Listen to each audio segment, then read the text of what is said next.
যদি আমরা বুঝতে পারি। আমি পুরো জীবনে কত টাকা আয় করব সেটা লিখিত, কে আমার জীবনসঙ্গী হবে সেটা লিখিত, কবে কোথায় মারা যাব সেটা লিখিত। আশ্চর্যের ব্যাপার হচ্ছে আমি কতগুলো দানা ভাত দুনিয়াতে খেয়ে মারা যাব সেটা লিখিত। একটি দানাও কম না, একটিও বেশি না। ধরেন এটা লিখিত যে আমি সারা জীবনে 1 কোটি টাকা আয় করব। এই সিদ্ধান্ত আল্লাহ তাআলা নিয়েছেন।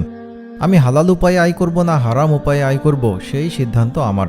রাসূল সাল্লাল্লাহু আলাইহি ওয়াসাল্লাম বলেছেন, কোনো ব্যক্তি যদি অভাবী হয় এবং তার অভাবের কথা মানুষের কাছে পেশ করে, তবে তার অভাব দূর করা হবে না। আর কোনো ব্যক্তি যদি তা আল্লাহ তাআলার কাছে পেশ করে, অনতিবিলম্বে আল্লাহ তাআলা নিজ অনুগ্রহে তাকে অভাবমুক্ত করে দিবেন। যদি ধৈর্য ধারণ করি, আল্লাহ তাআলার কাছে চাই, তাহলে হালাল উপায়ে ওই 1 কোটি টাকা আয় করেই আমি মারা যাব। হারাম উপায়ে হলেও ওই 1 কোটি, নাথিং মোর নাথিং লেস।